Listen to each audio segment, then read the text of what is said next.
Mr. Fahim Kayani, President Tehreek-e-Kashmir, United Kingdom.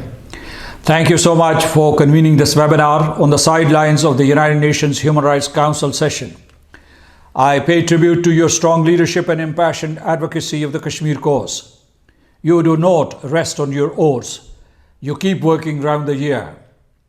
My greetings to your outstanding panel, Honorable Afzal Khan, Mr. Muhammad Ghalib, Mr. Altaf Wani, Mr. Mahmood Sharif, Ms. Shaista Safi, and Mr. Ejaz Ahmed Tahir Chaudhry.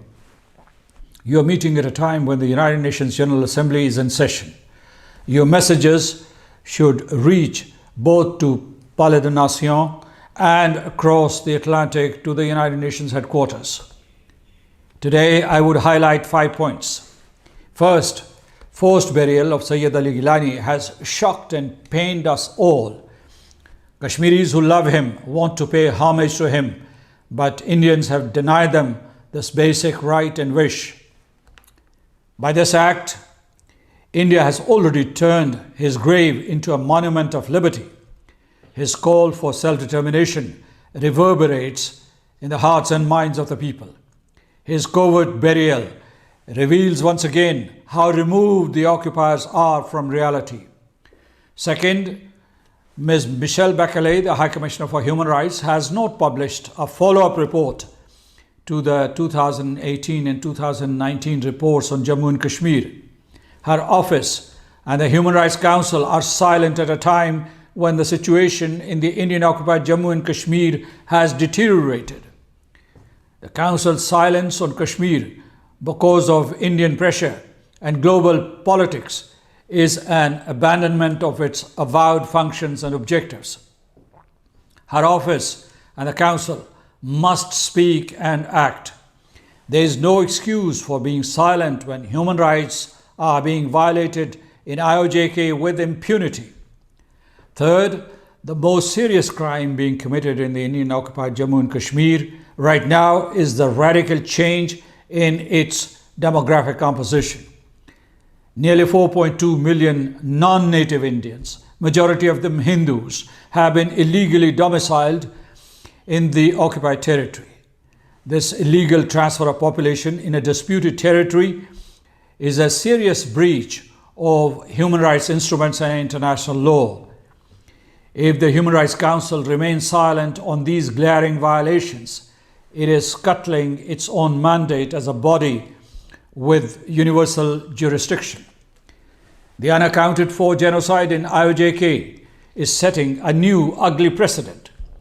If it is glossed over, today it is Kashmir, tomorrow it would be another part of the globe.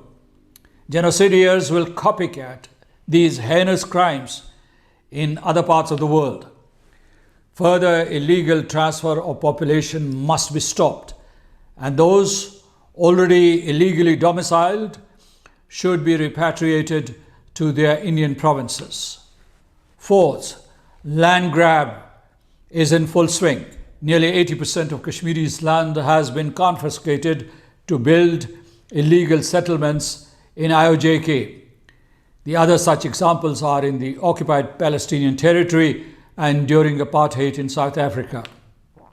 Landlords in AJK have been amended by the occupation authorities to deprive Kashmiris of their ownership rights. The land grab in AJK must be stopped forthwith. Fifth, Kashmiri youth are being killed, blinded, illegally detained and tortured in concentration camps. Genuine leaders are behind bars. Asiya Indrabi, Musarat Alam Bhat, Yasin Malik and Shabir Shah all are in most notorious prisons. Mir Wais Umar Farooq is under detention. All political prisoners must be released immediately. No ifs and buts, no false charges of terrorism. Concentration camps must be closed down. Action points for us are very clear.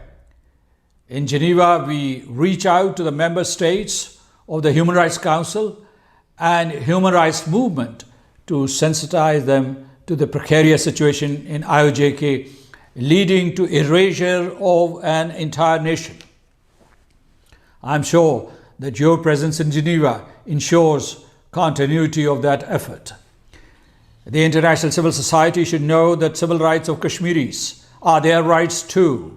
Either human rights are universal or they are not. And if they are, and in fact they are, every Kashmiri killed is their responsibility too. They should call out India and restore the state of justice in the occupied territory. I wish you success in your efforts. God bless you all.